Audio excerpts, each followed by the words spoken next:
Good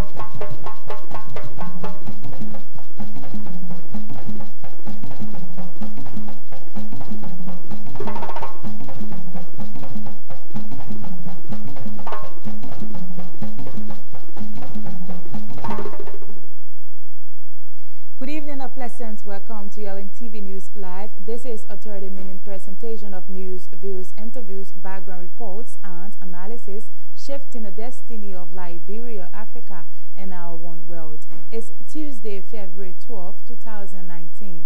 My name is Zokwe Beslokonen, anchoring this edition of the program. In the headlines, President George Weah visits wounded journalists at JFK as Pram FM's Jerry Gay and Executive Mansion Gabriel Mills are expected to be flown out for additional medical attention by 7:30 Wednesday morning. Liberian Senate to this Thursday begin impeachment proceedings against His Honor Justice Kabina Jaine of the Supreme Court of Liberia as Liberian Senate pays tribute to fallen Senator Geraldine Doe Sharif. Montserrat County lawmaker Akaris Gray says the passage of the bill to decriminalize free speech is the biggest achievement the Weah-led administration has made in promoting press freedom. And away from Liberia, the runner-up in DR Congo's controversial presidential election has proposed staging the poll again within 6 months. These stories plus many other developments are all coming up in the program LNTV News Live. But first, we are taking a short break to be back with the faces of the newsmakers.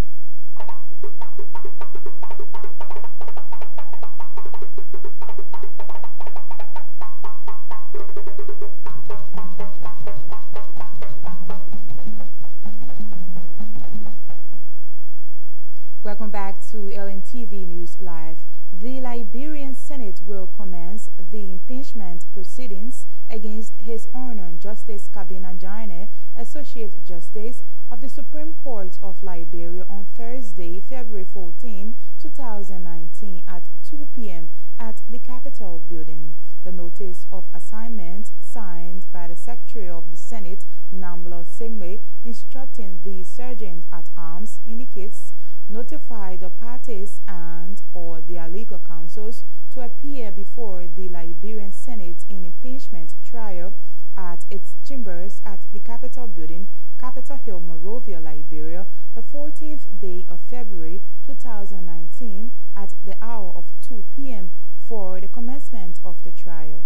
According to the notice of assignment, which was received and signed for by the legal counsels for Associate Justice Kabina Jaine and the managers of the House of Representatives, he is to face the Senate for impeachment proceedings. Associate Justice Jaine was impeached on August 28, 2018 for alleged misconduct and gross breach of duty by members of the House of Representatives in keeping with the constitutional power assigned to that body to prepare a bill of impeachment and forward same to the Senate for trial. The notice said, in keeping with Article 43 of the Constitution, that's the Constitution of the Republic of Liberia, the Senate has extended an invitation to the Chief Justice of the Supreme Court to preside over the trial proceedings. Journalist Jerry Gay of Pram FM and Gabriel Mills of the Executive Mansion Press Corps are expected to be airlifted to the Ivory Coast on Wednesday. The two journalists will be taken out as a result of tragic accident that involved the president's convoy and a vehicle of Councillor Watkins' ride. Here is Deputy Press Secretary Smith Toby as President Weah today toured the JFK to ascertain the condition of some of the injured journalists.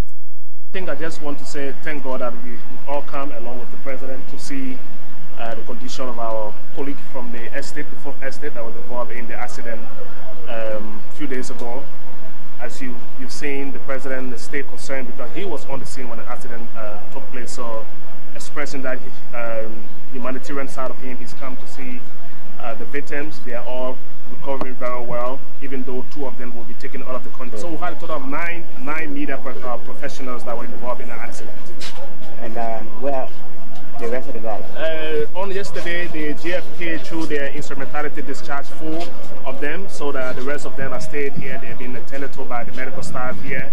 Except for those on a very serious critical condition, will be taken out, but the rest of the team will be here and they'll be taken care of by the state of the driver, Zor just went on a manual, not manual, but some seeming major operation. You saw him recovering very well. He's once again about to speak. He's recovering his breath, and I'm sure that he's going to be okay. He was either on a stated to be taken out of the country, but the JFK doctors have done a very good surgery on him. He's recovering, and hope to see him back on his feet. What about the cameraman from EFBC? As it is Amphibian Hospital, he also went on surgery. He had internal bleeding, but I spoke to him this morning, and he's gradually recovering as well. His Amphibian, his family, we are in touch with the family, and I'm very sure that they are doing very well. So how many persons died from this accident? So the accident left 2 persons, the female who was occupant of the vehicle that intruded the president convoy, and of course the executive horn, our own colleague, also passed through the accident. And where's the executive horn? The bodies are here. The body will be taken to Stryker funeral in the next meeting. I'm just being informed that Stryker is going to take the body. We'll talk to the family. They're going to keep the body for 1 month. He's going to be buried in Meridian County. Members of the Liberian Senate have been paying tributes to their fallen colleague, Montserrat County Senator Geraldine Doe Sharif. Senator Doe Sharif, chairperson of the Senate Committee on Executive, died recently at a hospital in Ghana following a period of illness. The tributes were read by Senate Pro Tem Albert Che in Tuesday's session. I will repeat some of your reactions to the unexpected news of the demise colleague when the news hit us on Sunday. One senator said, "Death has no respect, no notice, no warning." Lady Zigo, the organizer, the bulldozer, the crowd puller, the servant. Another senator said, "I can imagine the friendly colleague of ours working in the Senate chambers, very active. We will miss her a lot." Additionally, number 3, some senator said, "This is a very sad news for the Liberian Senate and Liberia as a whole. Bye-bye to our bloc leader and unifier. The strong iron lady is gone. She is no more, a great loss to all of us. She will be remembered for a brave and courageous stand during her political lifetime." Another colleague said, "This is so hard, I feel like falling apart." Another colleague, "What a tragedy and loss. Lady Zico, sleep well, for God will take care of your families you left behind. What a tragedy and a loss." Colleague said, "God have mercy. This is hard to believe. Death is the real enemy of mankind. Oh death," another senator wrote, "your cold hands have snatched away this illustrious daughter of the Southeast, yea, the Republic of Liberia. We love you, Lady Zico, but God loves you best." The Ministry of Health has begun the distribution of drugs to government hospitals across the country.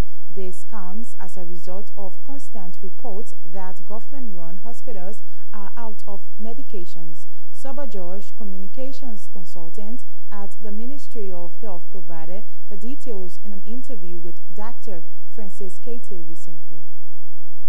That the Ministry of Health is pleased to inform the public that distribution of medicine and medical supplies is ongoing according to this announcement, and the foreign candidates have been served already. Let me read a list of those counties. Nimba County, drugs have been delivered there. Bon County, drugs have been delivered there. Lofa County, drugs have been delivered there. Rivers County, drugs have been delivered. Bombing, drugs have been delivered. Grand Baza, drugs have been delivered. Mount Gibi, drugs have been delivered. Bapolu, drugs have been delivered. Grand Cape Mount, delivered as well. And the following counties, the drugs have been dispatched there. So let me read those counties. Maryland, I understand that they've already done the packaging of the drugs and they're about to dispatch it. Grand G, en route to the county, the drugs are already en route to the county. Sano, likewise en route to the county. Grand Cru, ready for dispatch. It means that the drugs have been packaged and ready to be sent there. Maryland as well, the drugs are en route to the county. Montserrat receiving requests. I understand has already been done. They've dispatched the drugs already to parts of Montserrat, and so we're hoping that those counties that have not yet received, we're hoping that in the shortest possible time the drugs will arrive there. Montserrat County lawmaker Akaros Gray says the passage of the bill to decriminalize free speech is the biggest achievement the We Alert administration has made in promoting press freedom.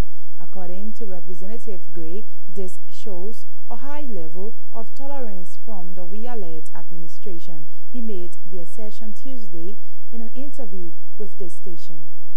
Not dwell into level of tolerance. Since 1847, for this president to decriminalize, no president has done that. Presidents have pronounced that, but they never submitted that bill to the House of Representatives or the Senate. Whether you like it or not, that's a big credit to the president. To the entire government, including the president of the Republic of Black people. Nobody can debate that. So that's, for me, that's the biggest press gain in terms of the governance protecting the media and like. So let me ask the next thing there. The next thing here is that demonstration. Since 1847, I'll let you check records.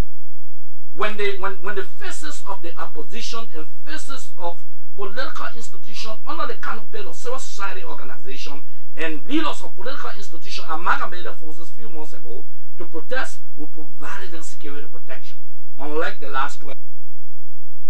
Meanwhile, the chairman of the ruling party, Moba Molu, says seditions are saddened by the death of their former party chairman, former Senator Geraldine Doe Sheriff. We want to give her a befitting burial. We're going to get to the airport to receive her remains and have it properly conveyed. We're going to be meeting with the family. I hope it's going to be possible to appropriately convey our sympathies in a practical sense. Demonstrates to all that she was a very good person in our party who served in different capacities. Her early passing, and the party is mourning very seriously. And we have curtailed a lot of our activities because we've lost a very, very, very important person that served in different capacities. First as far as chair for operations of the city. First as organizing committee member of the CDC when he was here at the proposed political institution. And then she moved on to becoming vice chair for operations. Then she became chairman of the party. It's a sad day. Citizens are aggrieved, and I'd like to call for a moment of silence in respect for the Senator Geraldine Doe Sheriff in memory of a person which we very, very grievously mourn. Okay. The management of the Liberia broadcasting system has termed as a great loss of its former employee Blamo Robinson, who died Monday after a brief illness in Monrovia. The late Robinson spent a little over 20 years at the national broadcaster and hosted the Infomix radio program during his stay at LBS. Speaking to LNTV, LBS Deputy Director General for Media Services, T.T. Jibril, said Mr. Robinson contributed immensely to the Liberian media, including LBS. It's obvious that, nobody is going to be happy as a result of the passing of another person. Not to even think about that person being a part of your entity or having had something to do with your entity. So like you said, even the news of the passing of Mr. Robinson hit the social media since last evening. And this morning management met and everyone was in dismay. Blamo Robinson, or Infomix Papi, or EBR as he was, affectionately called, was a person or a man who lots and lots of Liberian journalists can boast of as a person who touched their life or lives in the profession. This is someone who trained a lot of people, even here at LBS. So he was a passionate person. He was a down-to-earth person who everybody wanted to interact with. So hearing of his passing, it brought sorrow to every one of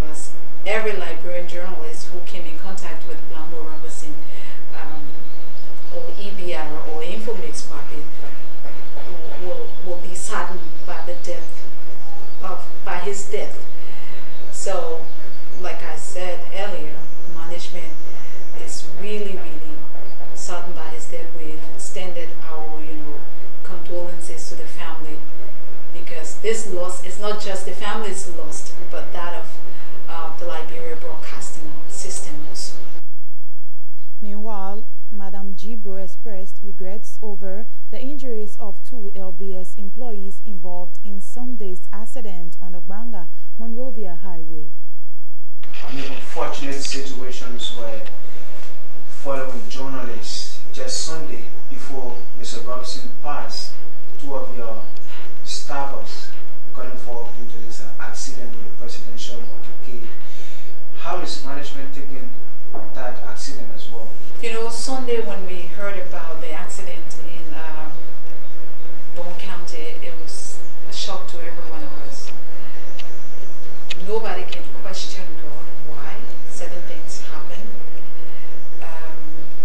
But all we can say is that we empathize with the families of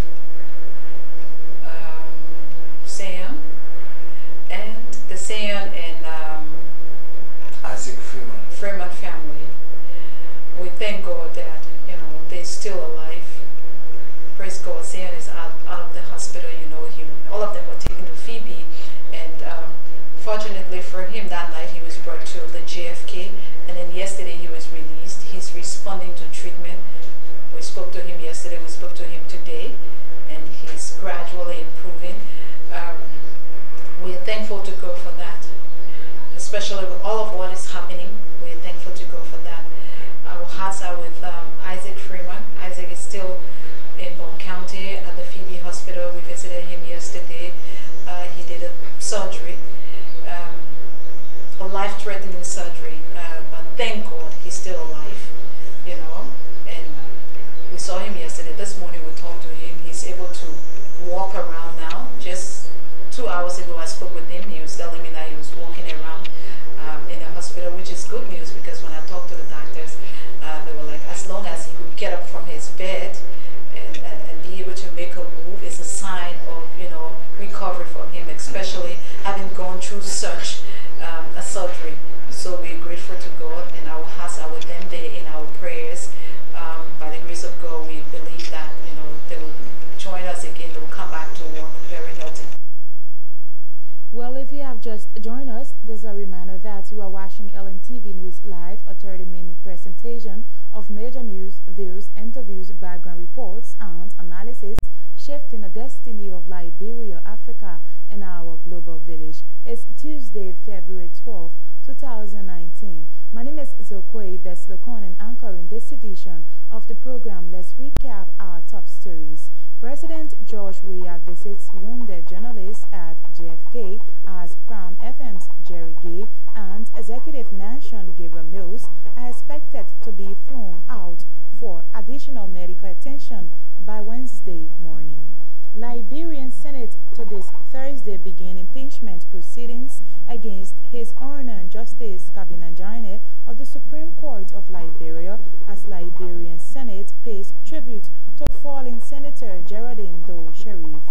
Montserrat County lawmaker Akaras Gray says the passage of the bill to decriminalize free speech is the biggest achievement the Weah-led administration has made in promoting press freedom. And off the home front, the runner-up in DR Congo's controversial presidential election has proposed staging the poll again within 6 months. LNTV News Live takes a short break to be back with more developments.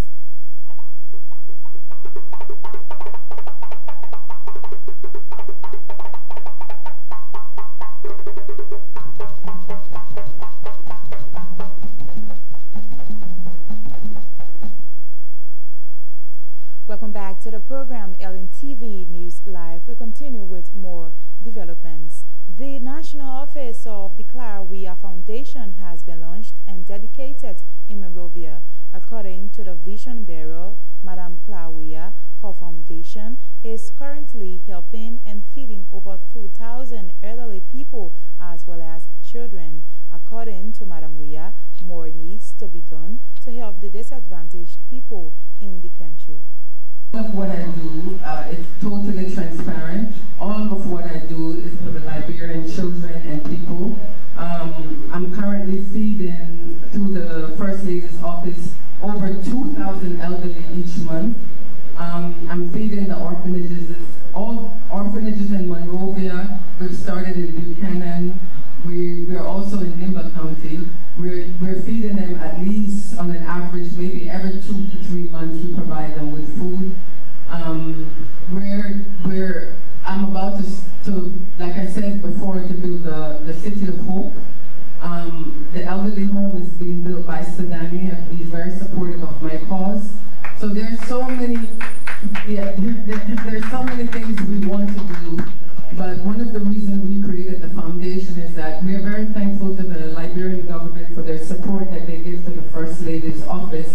But there's so much more that we have to do, and this is the reason why I basically created the foundation, so we can get the support of the people in Liberia and international help also, so we can support more of our youth, we can support more of our children, because the stronger, and when the stronger our kids are, the better the country will be. The more educated our children are, the better Liberia will be. So continue to support the foundation. I thank so many people for coming out.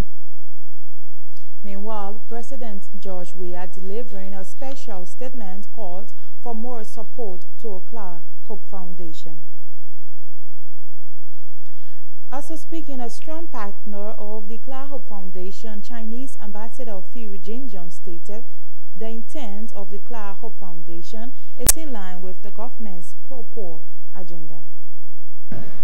Nowadays, it has formally launched the pro-poor agenda for prosperity and development.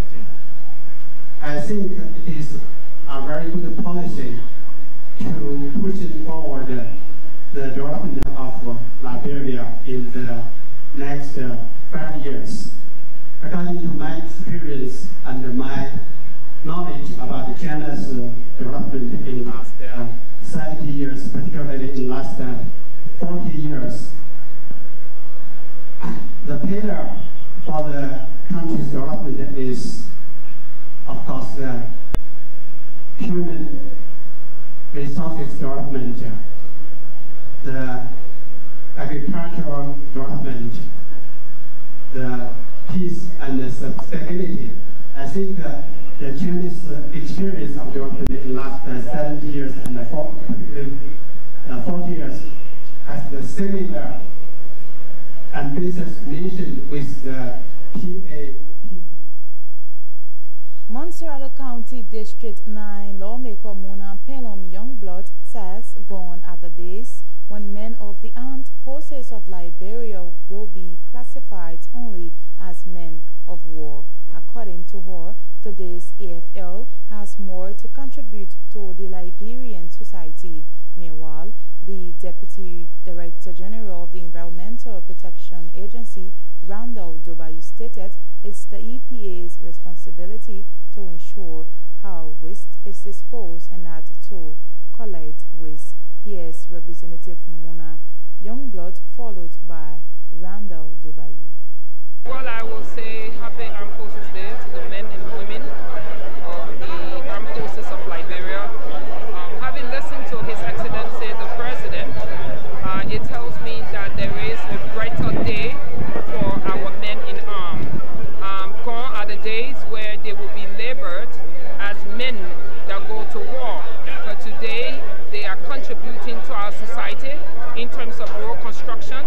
Soon, you will see them in the hospitals rendering service to humanity. So I see a brighter day for the army, and I see a hopeful moment where our men and women in arms will easily fit in our society, as they have been labored yesterday as just fighters, but now they are no longer just fighters as much as to protect our country, but they are giving service back to the Liberian people. You from legislature, the president is asking for legislature support. What do you expect that you're going to do? Well, the president have asked, and he said thanks to the legislature for the support. We have been given the budgetary support, and he's calling on us that in the ensuing year,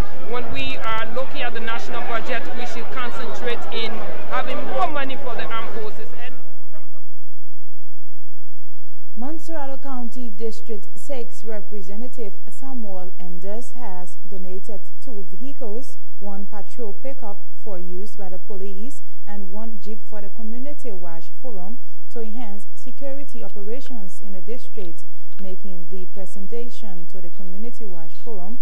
Recently in Painesville, the forum's national coordinator Harris Johnson said Representative Enders' donation came as a surprise to the Watch Forum.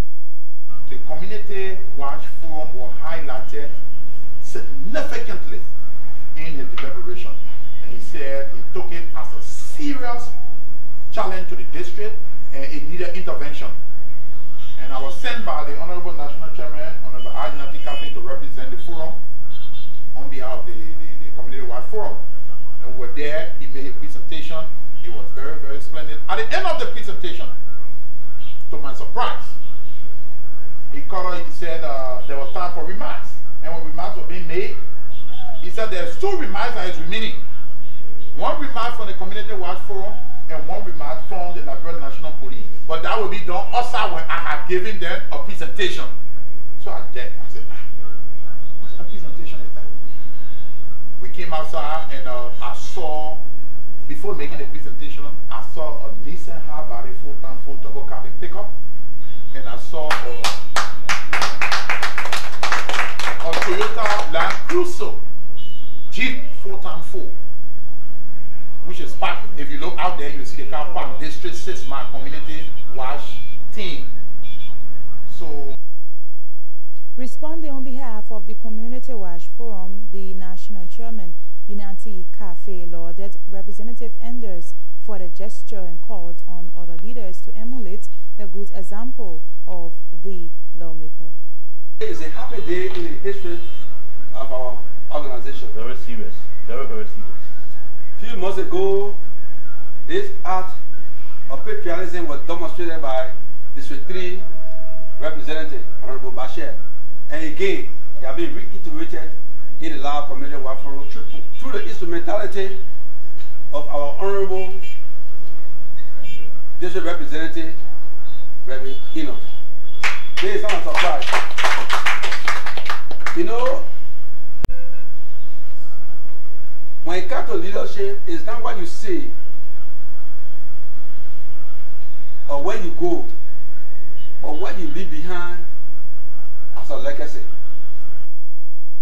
Well, let's now bring you our foreign development. The runner-up in DR Congo's controversial presidential election has proposed staging the poll again within 6 months. In a letter to the African Union Summit in Addis Ababa, Martin Fayulu restated his allegation that the vote result had been rigged and suggested holding the elections again within 6 months. Felix Tshisekedi was declared winner of the December 30 ballot with 38.5% of vote against Fayulu's 34.8%. We have a report as compiled by Al Jazeera News. Catholic priests asked their congregation to pray for peace in DRC as uncertainty grows over the disputed election result. The Catholic Church deployed 40,000 election observers on voting day last month. Their tally says opposition leader Martin Fayulu won 61% of the vote, almost twice as many as the official result of 34%. The presidential runner-up attended church on Sunday. He accuses Felix Tshisekedi of making a deal with the outgoing president, Joseph Kabila, to steal the election. Fayulu has gone to the Constitutional Court to appeal to judges to order a recount. We have faith. Our faith is unshakable because the people have decided and the wishes of the people will come true. I am a man of faith. The church is a respected institution in the DRC. When bishops speak, many people listen. The Catholic Church has influence here. Some bishops aren't afraid to speak out when others don't, but opinions are divided on whether the church should be involved in politics. At the largest Catholic church in the capital Kinshasa, religion and politics divide opinion. I think the church's involvement in politics is right and normal. It should be done to help end political problems affecting our country. According to me, I don't think that it's right for a church to get in those problems of politics. because they are putting people in confusion. Calls to end the political crisis are growing. The Southern African Development Community wants a recount of the votes or a government of national unity formed. The regional body's approval of the electoral process is crucial for the legitimacy of the government and the new president. Harumatasa, Al Jazeera, Kinshasa. Well, that does it from the foreign scene. Let's now recap our major stories. President George Weah visits wounded journalists at JFK as Prime FM's Jerry Gay and Executive Mansion Gabriel Mills are expected to be flown out for additional medical attention by Wednesday morning. Liberian Senate told this Thursday begin impeachment proceedings against His Honor Justice Kabina Jaine of the Supreme Court of Liberia as Liberian Senate pays tribute to fallen Senator Geraldine Doe Sharif. Montserrat County lawmaker Akaras Gray says the passage of the bill to decriminalize free speech is the biggest achievement the Weah-led administration has made in promoting press freedom. And off the home front, the runner-up in DR Congo's controversial presidential election has proposed staging the poll again within 6 months. Well, this is how we come to the end of the program, LNTV News Live. Many thanks to you all for your viewing role. Many thanks to all of our reporters, correspondents, technicians, switchers, and editors for making this package a success. LNTV News Live is a production of the television department of the Liberia Broadcasting System. This program comes on every Monday to Friday with the early edition at 10 to 10:30 in the morning and the late edition at 8 to 8:30 in the evening. On behalf of the entire television staff, my name is Zokwe Beslo Konen. I've been anchoring this edition. Have a good night. Bye-bye.